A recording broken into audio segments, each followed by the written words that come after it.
नमस्कार दोस्तों। आज हम जानेंगे कि ब्रह्मांड की सबसे बड़ी आकाशगंगा कौन सी है। दोस्तों, आज हम बात करेंगे ब्रह्मांड की सबसे बड़ी आकाशगंगा के बारे में।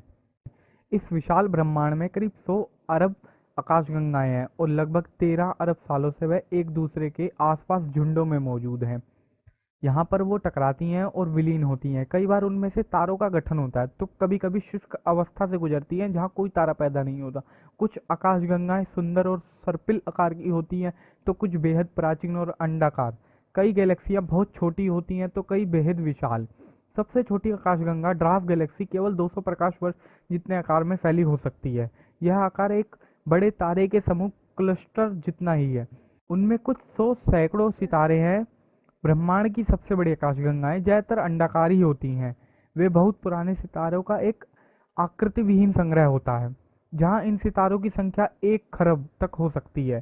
तो यह सबसे बड़ा पेचीदा सवाल है कि इन सभी विशाल आकाशगंगाओं में से कौन सी आकाशगंगा ब्रह्मांड की सबसे विशाल आकाशगंगा है। अब तक हमारे द्वारा देखी गई सबसे विशाल आकाशगंगा कौन सी है? इस सवाल का जवाब है IC1101। यह आकाशगंगा सर्पेस नामक नक्षत्र में 1 अरब प्रकाश वर्ष की दूरी पर स्थित है। यही इस ज्ञात ब्रह्मांड में सबसे बड़ी आकाशगंगा है। इसका व्यास 6 लाख प्रकाश वर्ष है और इसके पास 100 खरब जितने सितारे हैं। लेकिन बड़े पैमाने पर इसका अधिकांश मास काले पर्दे मीन्स डार्क मैटर के रूप में है। IC1101 हमारी मिल्की वे से 50 गुना ज्यादा बड़ी है और 200 गुना ज्यादा मास वाली है। यह बड़े मैगेलेनिक बादल को, छोटे मैगेलेनिक बादल को और एंड्रोमेडा आकाशगंगा को और एक त्रिकोणीय आकाशगंगा को निगल जाएगी। IC1101 ने ज्यादातर अपनी जिंदगी अन्य आकाशगंगाओं के साथ टकराने में बिताई है और इन टकरावों से अपना आकार बढ़ाया है। अरबों सालों के बाद मिल्की वे और एंड्रोमेडा के आकार की आकाशगंगाएं एक दूसरे से टकरा जाएंगी। इस टकराव से वे दोनों अपना वास्तविक आकार खोकर IC1101 जैसी विशाल आकाशगंगा की रचना करेंगी। IC1101 आकाशगंगा में तारे बनाने वाली गैस खत्म हो चुकी है और तारों के गठन की प्रक्रिया भी बहुत पहले बंद हो चुकी है। गैस और धूल की कमी की वजह से बहुत कम तारे पैदा हो रहे हैं। ऐसी आकाशगंगाओं में जब तारे मरते हैं तभी उनके वंशजों की उत्पत्ति होती है। IC1101 धीरे धीरे खुद को खो रही है और अपने अंत की ओर जा रही है। नीले रंग की सर्पिल आकाशगंगाओं के विपरीत IC1101 का रंग पीला और लाल जैसा है।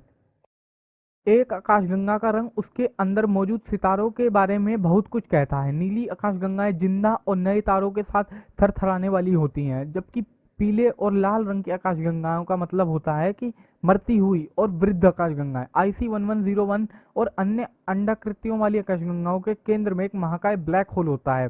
यह आमतौर पर समझा जाता है कि आकाशगंगा के केंद्र में स्थित ब्लैक होल का द्रव्यमान दृढ़ता से आकाशगंगा के साथ जुड़ा हुआ होता है। यह ब्लैक होल एक दिन इस आकाशगंगा को पूरी तरह से निगल जाएगा। फिलहाल तो यह आकाशगंगा एक धीमी मौत मर रही है। दोस्तों, आपको हमारा वीडियो कैसा लगा कमेंट में ज़रूर बताइएगा और हमारे इस वीडियो को लाइक और शेयर कीजिए और चैनल को सब्सक्राइब करना ना भूलें, ताकि आप हमारे आने वाली वीडियो को मिस ना कर पाएँ। धन्यवाद।